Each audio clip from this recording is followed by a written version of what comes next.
Hi, beautiful soul. This is Hanneke from Twin Soul Alchemy.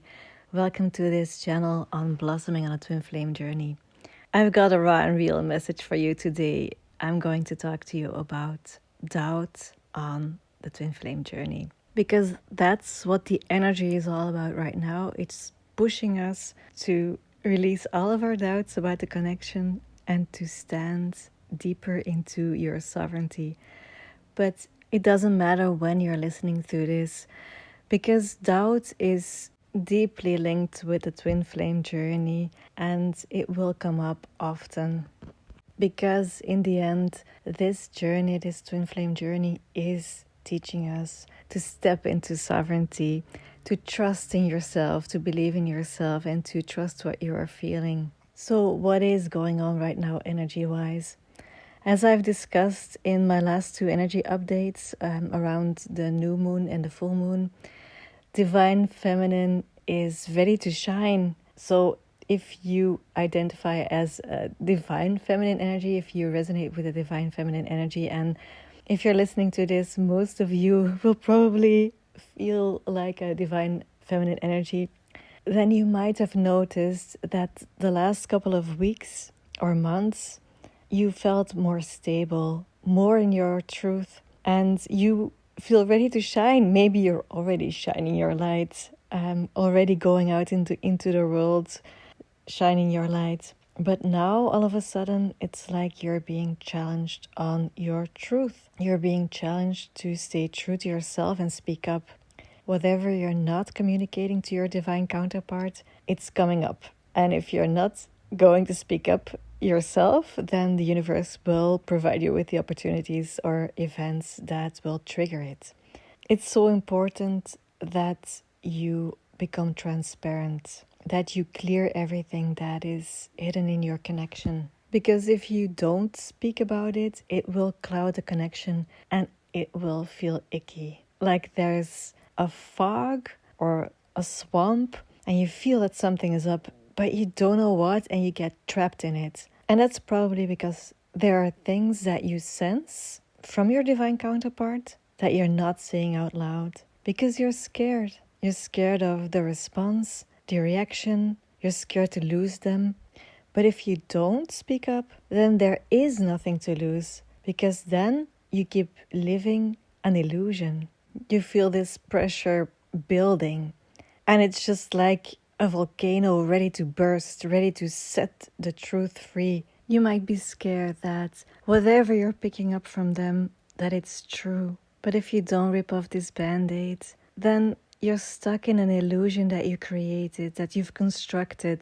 You're scared that it's so unstable and that anything might just completely tear it apart. And that's really not how you want to live your life. You want this solid foundation, this solid pillar that you are. You are this pillar. You don't want to live in this flimsy house of cards that gets blown away by every little wisp of wind. So whatever you're scared of, not staying true to yourself is worse than what might happen, even if this fear will become reality. For me personally, I got triggered a lot the last couple of days by my divine counterparts not willing to acknowledge our connection or our relationship to himself and to the outside world, even though that I can feel the love that is between us. And I've sensed this for the last couple of months. There were small indications, some events that don't seem that important, and I've sensed it through our telepathic connection, and I've remained silent, and he remained silent about his doubts. And he even told me that he felt so sad that we weren't talking about this because we were both too scared. And then when finally something occurred and we had to talk about it, it blew up. And I got triggered so much, got hurt so much, that he couldn't just own what he's feeling for me. If we remain silent about these things, we can bury our head in the sand for months, and then we're not accepting the mirror, the gift that it is. I was so scared about his doubts because of my own doubts, and I projected my longing for acknowledgement of our connection unto Him. He was the one that had to acknowledge the connection. He was the one that had to acknowledge me in front of His friends and family. And of course, that's not true. I have to acknowledge it. It's all about my inner process. This connection, this twin flame connection, our divine counterpart is not here to serve us, to fulfill our every need. They are here to show us where we still have pain, to show us what we can change in ourselves, to step into sovereignty, to grow, to become the best version of ourselves. Even though these are things that you might already know, that it's all about us, that the journey is about us, that it's not about this romantic fantasy of this partner that is fulfilling everything that we're longing for, that it's about our own spiritual growth, and it's about us fulfilling or creating the life that we're meant to live. Still, it's easy to become unconscious, to slip up, to become unconscious and to project things onto them instead of looking into the mirror. We think they should do that, they should do this, they should love us, they should own the love they feel, they should tell everybody that we're a couple, but actually they don't. And of course, for a union, both partners of the connection should be present, owning the connection, acknowledging the connection. That's what a union is. And from there, you create your life. From there, you set each other free. But for this outer union to happen, you first and foremost have to step into your own sovereignty. And to step into your own sovereignty, you have to trust in this connection. You have to trust what you are feeling, even though they might say something else.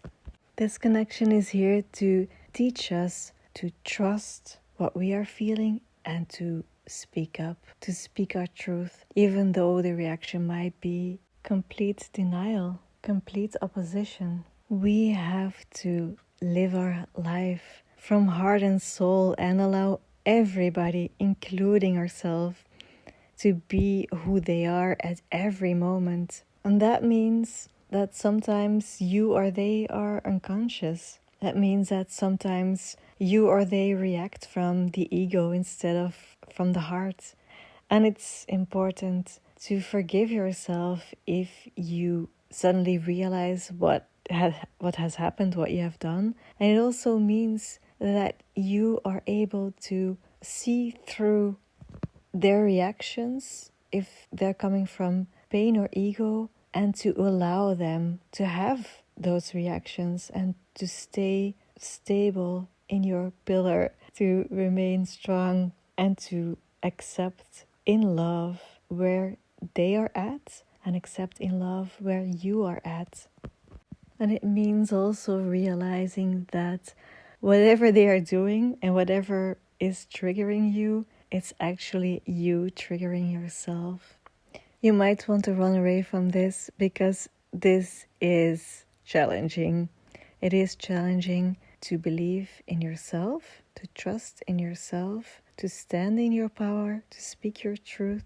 It is very vulnerable. But if you do this, if you stand in your power, and if you come from heart and soul, they will listen. They will hear you. They will respond to you whenever you're speaking from your heart. Just like you will be able to distinguish the ego bullshit from their authentic self, they can do that as well. And they respond to your heart. If you're experiencing this doubt about the connection, about what you are feeling, if you're feeling scared to speak up, then know that experiencing this will bring you closer to your sovereignty. It's a test, a challenge from the universe to see if you're really solid, to see if you're truly a solid pillar of light. I'm curious, are you experiencing this as well?